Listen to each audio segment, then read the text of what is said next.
fighting for scrap at bats in Toronto. And if I'm adding another starter, since my reliever pile is filled, I'm looking at Justice Sheffield right now. We'll see if he falls through. Yep. What's your feel? Do you think Justin Sheffield would be better than Justin Dunn this year, or do you think they're comparable? I think they're pretty comparable. I liked a lot of what I saw in Sheffield the second half of last year. He had a bad outing yesterday, though, but it's a little too early to get worried about that. But if I see another bad outing or two, ask me again in a week, and I might change my mind. Yeah. All right, almost up to you. Sam Hilliard went. Logan Gilbert getting to the scraps of the 12-teamer. And this is going pretty fast. Doing paper and pen. This is paper and this is very hard to keep up with. Very hard. So it's better to use a computer and or two people. That helps a lot too. Two people definitely helps a lot. Yes. All right, I got my Grichuk and Sheffield, so I am done. There you go. Nice job. All right. One more guy to go. Cole Calhoun is sitting there. I was going to say Cole Calhoun.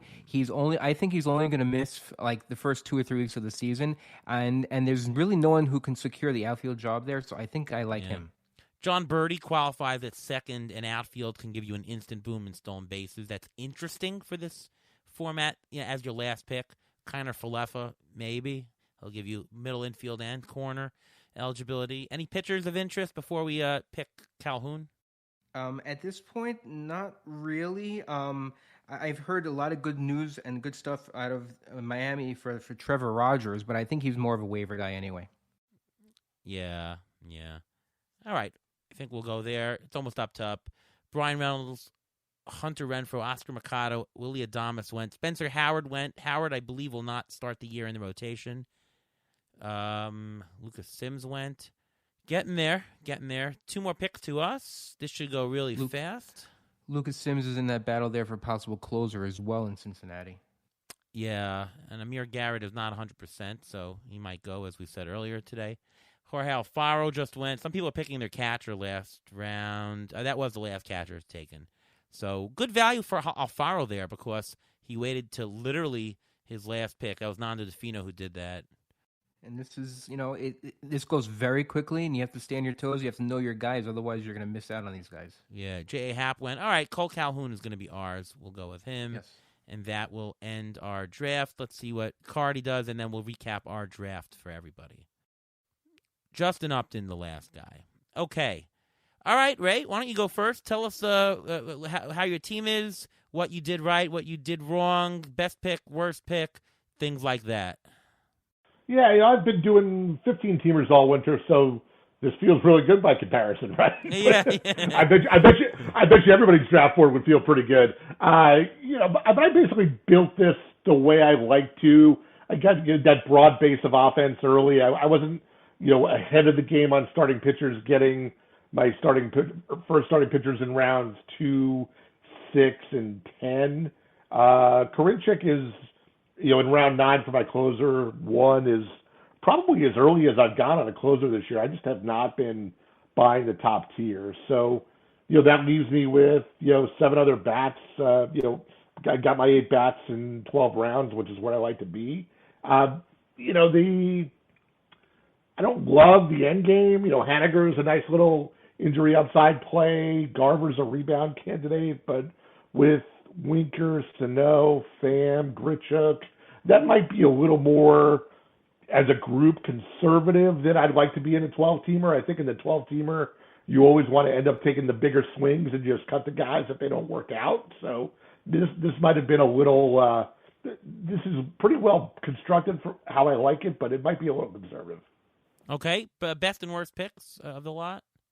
I'm going to take Eduardo Rodriguez in 15 as my best pick, and if I could have one back, I would say it's probably Dom Smith, just for the DH concern we were talking about. Yeah, I was going to say that. I think it's probably too early. Maybe there's a case for Ozzy Albies that maybe you could have taken. Because you did get Lau, so maybe the case. Yeah, no, that's true. Maybe if I knew I was going to have Lau and Biggio and those kind of guys to look at in 6, right, then maybe I do something different than Albies in 4. That's right, and it might come from the fact that you've been doing a lot of 15-teamers. That you're more used to that dynamic, and they go. The second baseman went a little bit later than they usually do. because of the way it is here in there. Ruvain, any other thoughts on Ray's team here? I think he did a pretty good job. I think he left. He has a lot of the upside relievers late in the draft, which is good, and a lot of them actually have a path to close or to get good quality innings out of them. So I actually like that, and the group you mentioned, Winker, Sano, Haniger, Garver, that whole group right there, that's not bad. That is workable, and that's all you want in the 12 team. You want workable because it's shallow, and you can always throw a guy out if you really need to. You're not sold on these guys because there's a lot of room on Fab to pick up people. Yeah, I think your best 3 rounds were 18, 19, 20. Sano, Haniger, Garver. I think that's a nice, very, very good value play there. All right, on to our team here. Betts, Machado, Castillo. I like the start here. I like the Betts, Machado, Castillo, Alonso, and Snell. And I like Grisham in that spot. It's funny, I had no interest in getting Grisham before I started the draft season, and I have him on a couple of teams. Just he's been falling. And you have to overpay for stolen bases in many leagues. I found that Grisham is actually available somewhere around where he should go. I'm surprised by him. I like the closer situation we have. We got Diaz, Soria, Bass, and a late stab at Daniel Bard in a 12-team league.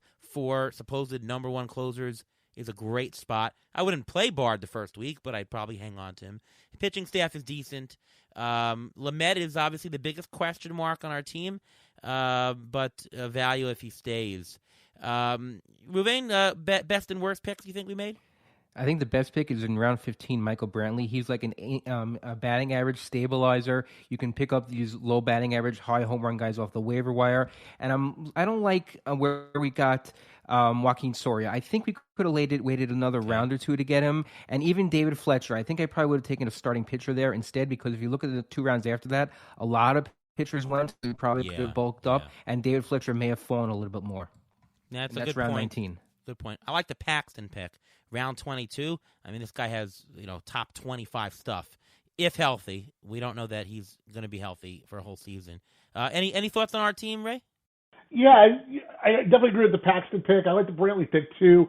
If I've got a quibble here, I wonder if you ended up with enough power, just eyeballing it, seeing, McNeil, Brantley, Benintendi, Fletcher. That's 4, neutral to minus guys in terms of the power targets in this league, and I'm not. You may want to have one less of those guys and one more of the low batting average, high power boppers. I'm not sure, but that's probably a pretty easy flip to make on the waiver wire. Yeah, I think we overcorrected. If you remember, very early we were like, well, where's the batting average? Well, we might have overdone the batting average. And you're right. Maybe we. Yeah, you might have had that problem solved by the time you got McNeil and then Brantley. Yeah. And then Fletcher and Benintendi might have been the overcorrection. Yeah.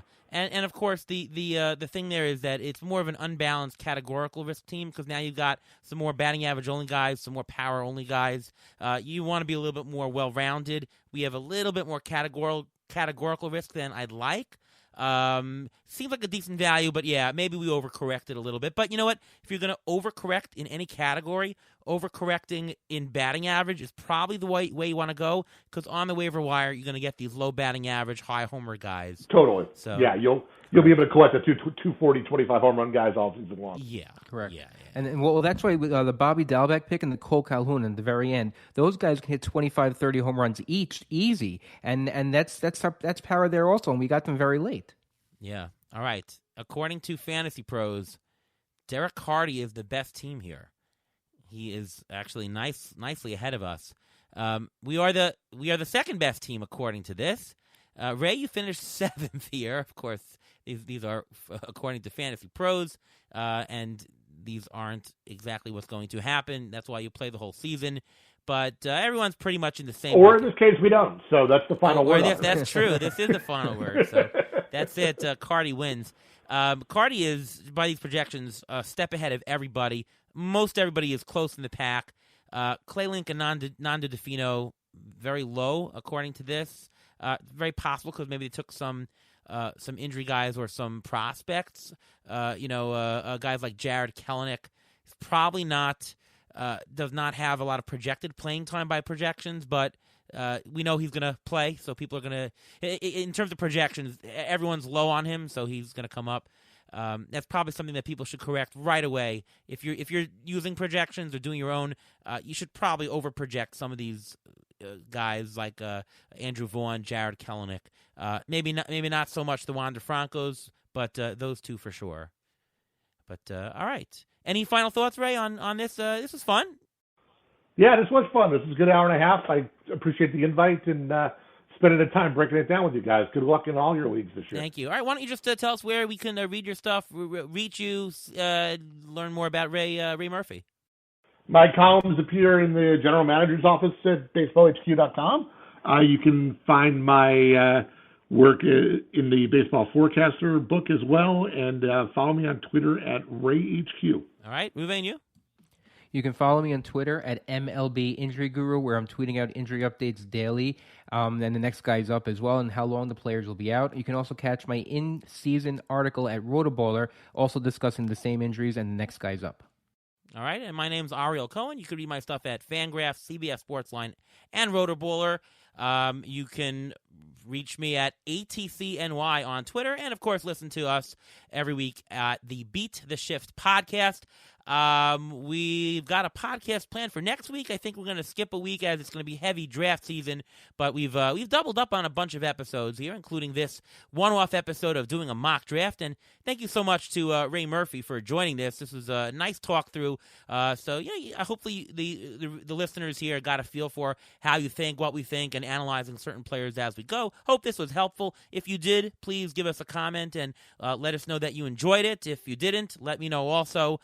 But hopefully those who do enjoy it really picked up something from it. Once again, Ariel Cohen and Ruvain Guy, and thank you to Ray Murphy for joining. This is the Beat the Shift podcast, and good luck in your drafts in 2021. And we'll see you here next time.